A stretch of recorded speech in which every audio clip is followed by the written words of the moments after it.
Page এবং Instagram create হওয়ার পরে আমাদের বিজনেস ম্যানেজার থেকে আপনাকে রিকোয়েস্ট পাঠানো হবে অ্যাক্সেসের জন্য। ঠিক এরকম একটা অ্যাক্সেস দেখতে পাবেন, রিকোয়েস্ট আপনি দেখতে পারবেন। আপনার এই রিকোয়েস্টে আপনি ক্লিক করতে হবে এবং সেটা আপনি অবশ্যই ডেস্কটপ থেকে করতে হবে, ডেস্কটপ বা ল্যাপটপ থেকে। সেটা মোবাইল থেকে করলে সেটা আপনি সুইচ করতে পারবেন না বা কাজ করবে না।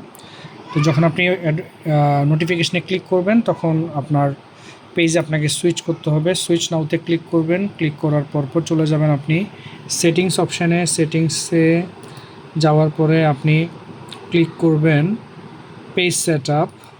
পেজ সেট আপে ক্লিক করার পরে আপনি ক্লিক করবেন পেজ অ্যাক্সেস। পেজ অ্যাক্সেসে ক্লিক করার পরে আপনি নিচে এই যে রিকোয়েস্টটা দেখতে পাবেন, পার্টনার উইথ অ্যাক্সেস। এইখানে আপনি রিভিউতে ক্লিক করবেন, রিভিউ রিকোয়েস্ট, এবং এখানে আপনি সব কিছু চেক করতে পারবেন। চেক করে নেক্সটে যাওয়ার পরে এখানে সব ধরনের ইনফরমেশন চেক করে আপনি অ্যাকসেপ্ট করে দেবেন। অ্যাকসেপ্ট করে দেওয়ার সাথে সাথে আপনার এটা কাজ কমপ্লিট হয়ে যাবে। আর অ্যাকসেপ্ট করার পরে অবশ্যই আপনার ফেসবুকে পাসওয়ার্ডটা আবার নতুন করে একবার দিতে হবে। দিয়ে কনফার্মে ক্লিক করলে আপনার পেজের অ্যাক্সেস আমাদের বিজনেস ম্যানেজারের সাথে কানেক্ট হয়ে যাবে।